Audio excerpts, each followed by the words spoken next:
some incredible actions lately in terms of, Jewish Voices for Peace. I mean, broadly, and the organization, but Jews who are calling for a ceasefire, who are saying, please do not weaponize our pain for more destruction and more murder. So tell me about what you've been involved in. Oh, hello. Thanks for having me again. Yeah, I love that. That bitchuating. Is that what you call it? The bitchuating, the opening bitchuation. And I didn't know you could be a friend of a podcast that way. Like Oh yeah, they're people now. They get tax breaks and everything. Yeah, I haven't found them, but apparently they're there. I do have a girlfriend. It's a podcast in Canada, I swear.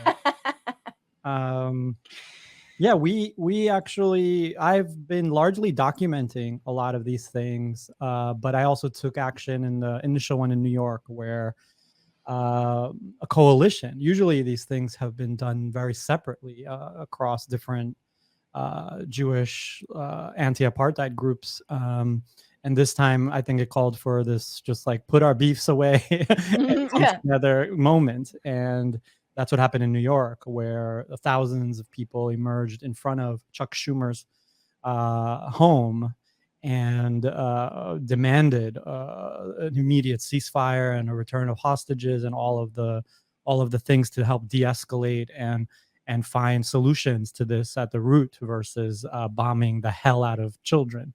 So in that action in particular, we took arrest. We blocked the roads around his home. Mm-hmm.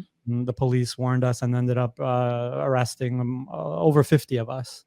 And then that followed with an action in DC where we and an even larger group from all over the country, actually, with IfNotNow, surrounded the White House. We blocked every entrance and exit to the White House, so there could be no traffic at all for pretty much half the day there. And Secret Service arrested another almost 60 people, and there was thousands that showed up there as well. And then we followed that, and that same week in DC, we went up to, with JVP, Jewish Voice for Peace, we went up to the Rotunda in Congress, where, you know, visit freely all your representatives. And we went through the metal detectors, did all the right things. This was not a coup.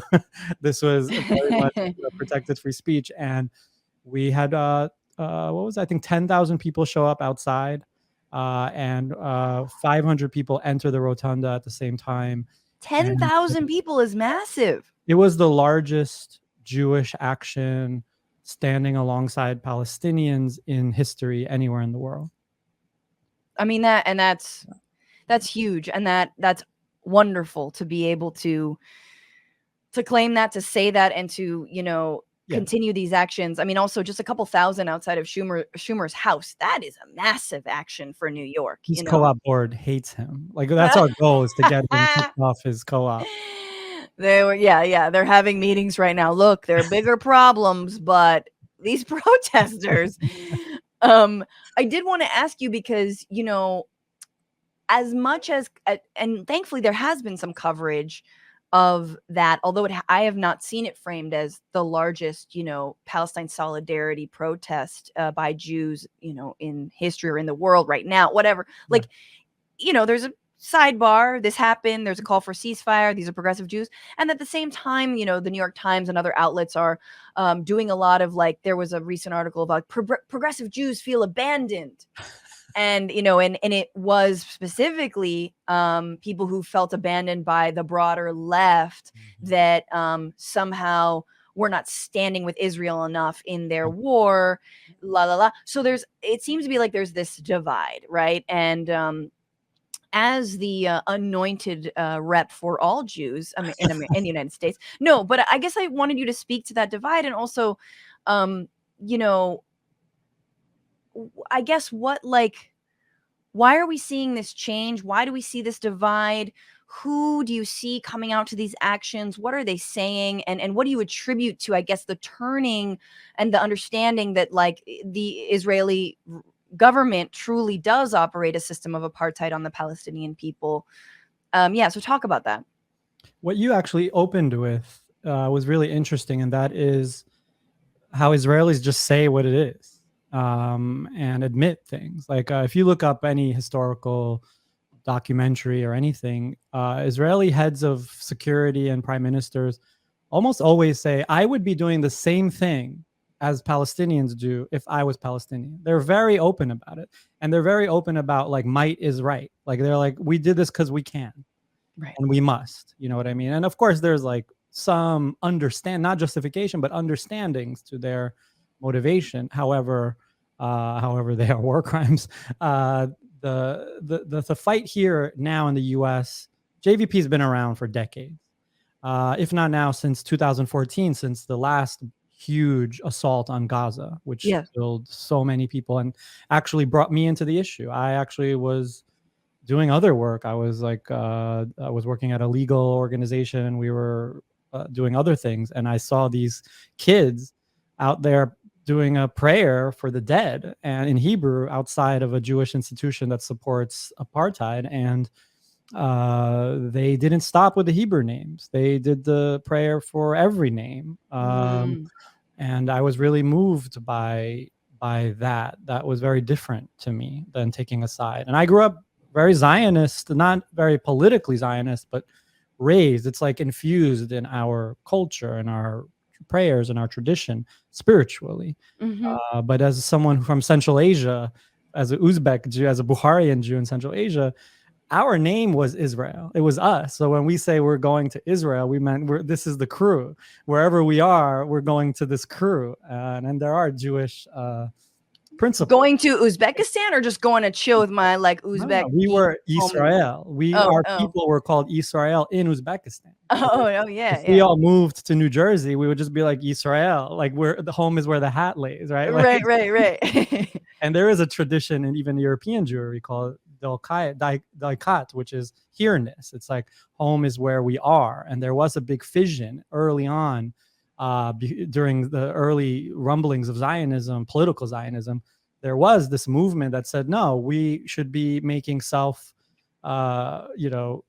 make ourselves safe and thrive anywhere we are, build democracies everywhere we are, not build another ghetto for us to live in.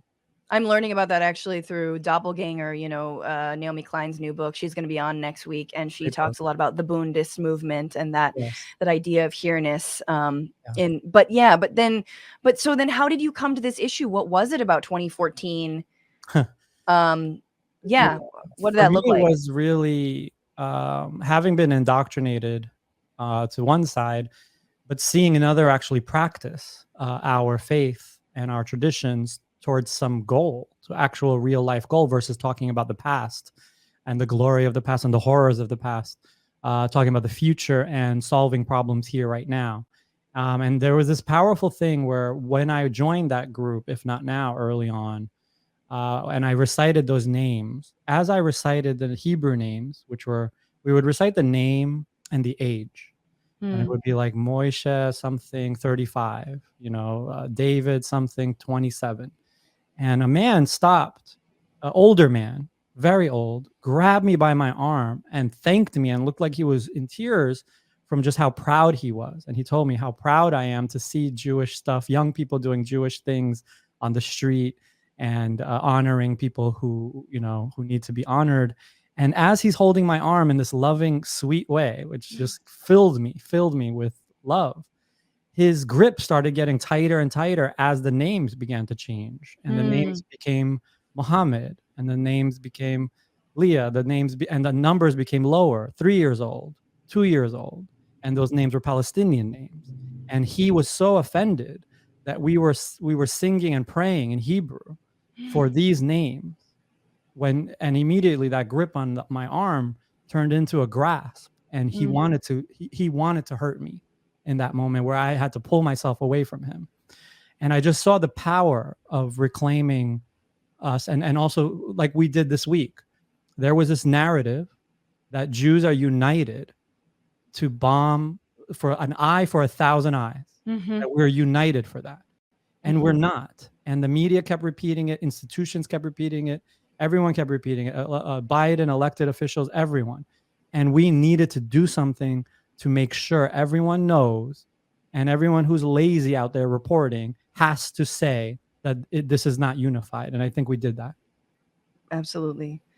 I mean, and I guess one of the things I've been talking about a little bit is the ways in which, if you were born in like the 80s, the 70s or 80s, you're a little bit older, I think that you came of age at a time where like the peace process was maybe sort of still alive, right? And Arafat was still alive, and like there was sort of this like the Camp David, and it's gonna happen, and like I'm finding myself like watching like Frontline documentaries about like Oslo. I'm like, oh god, I gotta do this Frontline voice, man, please save me. Everything he says, I believe with that voice. Oh, He could tell me fucking anything and I would believe it.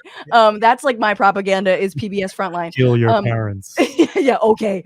But and he obviously like the assassination of Itzhak Rabin. I'm like, oh shit, dude, I forgot about that. I didn't even know. Of course, this is he was assassinated for brokering a deal with Arafat and to create, basically to remove some settlements from the West Bank. I forgot. Anyway, he was assassinated by the people in power now. Well, People forget that. Yeah. The people in power now were illegal in Israel. They were illegal. They were designated as terrorists, Kahanist terrorists in the US and in Canada. They would they'd send bombs to US presidents. Yeah. And now they're in charge of Israel, and now we're backing them. Yeah. No, it's the most psycho, the most fundamentalist, the most extreme. And so anyway, but also that I think a lot of young Jews maybe don't like, I don't know, maybe they skipped the birthright trip, and or they've come of age and of politicization. First of all, let's remember like two things. One, I think, is the politics of Israel being under Bibi, and again, very far right. These wars on Gaza every few years, until the point where, again, I think it was in 2014 where my mom was like, "This seems a little crazy," and my mom is really apolitical around this issue, especially. But then also, we're talking about 25-year-olds or something who lived through the U.S. war on terror, who's seen the Islamophobia, who's seen the American government do the same thing, and so.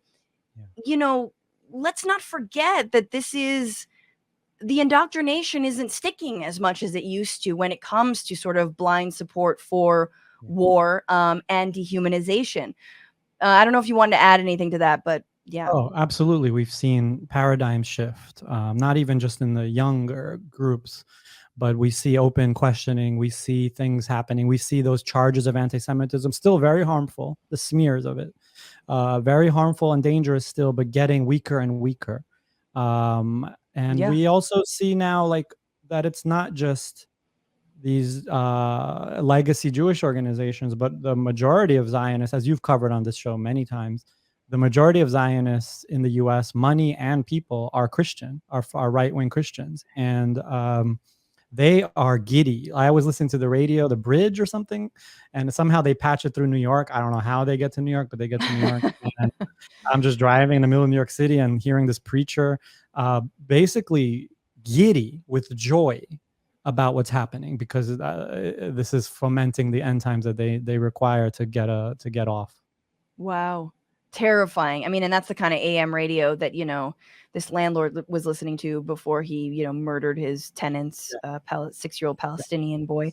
But I was just want to bring up to that point, and this is beyond just American Jews, but American, this polling just dropped. It's important to bring it up again. Israel-Hamas conflict. What should the U.S. do now? 76% of Americans say send humanitarian aid to Israel. 72% use diplomacy with countries in the region.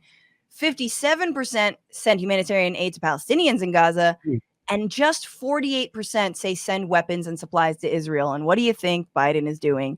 We're trying to send even more weapons to Israel.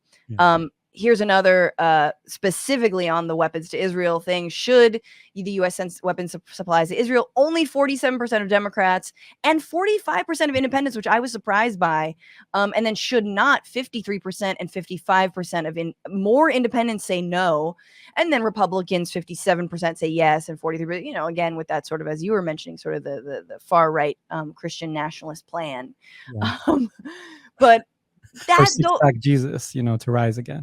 yeah, exactly. The Jews will succumb, convert, or succumb. I love that. I was like, what do you mean by expand on succumb? But like, you know, that's some polling we didn't see before. You know, that's some polling that remarkable. Yeah, it is remarkable to see that, and also to know, as someone who has knocked on doors, you two, like that, the way you pose a question, really, and the way you give context to a question. So those numbers are even probably higher if you give someone full context of what's going on.